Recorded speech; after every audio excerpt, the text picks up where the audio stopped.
In this lesson, we'll show how to apply the method of sections to determine the internal loads and members of frames and machines. Finding the internal loads and members is very important if you want to design them. For example, the internal load in this bridge girder must be determined before you can decide on the thickness of the girder. Also, the beams in this building frame require knowing the internal loading before we can actually determine their sizes. Now, to demonstrate the idea on how we can find the internal loads in a member, let's consider this bridge pin. The beam on top is subjected to stringer beam loadings, and also the reactive forces of the columns. So let's isolate the beam. It looks like this. Now let's say that we want to find the internal loads right here. Well, to do it, we have to separate the beam into two segments. And at the cut on each segment, we have to show the internal loads, which now become external to a segment. This load, for example, is called the normal force. The shear force is the one that acts tangent to the cross-section, and finally there's a bending moment. On the other segment, of course, its equal and opposite effect is shown. The normal force goes to the right, the shear force has to go upward, and the bending moment has to go in a clockwise direction. And now to get the values of these three unknown internal loadings, we have to apply the equations of equilibrium to either one of the two segments. The choice is arbitrary as to which one you pick, but I would select the one that has the least number of forces on it. Now here's something that's rather important. You should remember to keep the loadings in their original location before you actually section a member. For example, let's say that I want to find the internal loadings in this beam right at point C. Well, to do that, I can consider the segment AC. A free body diagram of this segment would look like this. This reaction, by the way, A sub y, is found by looking at the free body diagram of the entire beam, taking moments at point B, and finding the force of 11 kilonewtons. Once it's found, of course, we put it on our segment, but we also have a portion of the distributed load that's acting on the segment, and it would have to be simplified, of course. Finally, we have our three unknown internal loadings, which become external to our segment. The normal force, the shear force, and of course the bending moment. And I can get these three unknowns from my three equations of equilibrium. We can also solve the problem by looking at the segment CB. If I did that, I need to know what BY was. It's back here, calculated at 13 kilonewtons. And on this segment, we have a portion of this distributed load here, along with the couple moment that's applied. And in the section right here, of course, we have the reactive forces and moment, as it is here. So action, reaction. Here's our normal force, our shear force, and our bending moment. Now the point I really want to make here when I did this is for you to realize that if I had found the resultant force of our distributed load and put it on the beam, and then sectioned the beam right here at C, and took this segment, it would show no distributed load acting on the segment. And of course that would lead to the wrong results.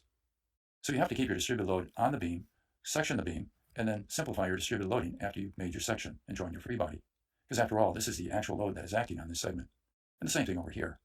The couple moment can be placed anywhere on this segment, but you certainly can't take the couple moment and move it onto segment AC and consider a free body diagram of segment AC to include that couple moment. You certainly wouldn't get the correct results. And so please keep these things in mind. Always keep the true loading on the beam, section the beam, and then simplify your loadings. All right, so let's review our ideas. The three internal loadings are as follows. We have the normal force, the shear force, and of course the bending moment. And we find them, of course, from the three equations of equilibrium. Let me demonstrate the ideas with a simple example. Here we want to find the internal loadings that act at point C in this beam. Well, to solve the problem, I'll consider using the segment AC. It's certainly simpler to use this segment than it would be this one, because it has more loadings on it. Anyway, to use the segment AC, I first have to determine the reaction at A. And to do that, of course, I have to draw a free body diagram for the entire beam. On it we have an AX, an AY, and at B, of course, we have a BY. In addition, we have the other loadings, and they're all shown on our beam, along with the dimensions that we need. Now let's get AX and AY. To get AY, I'll take moments around point B. I have AY times 2, and I also have plus 50 times 2,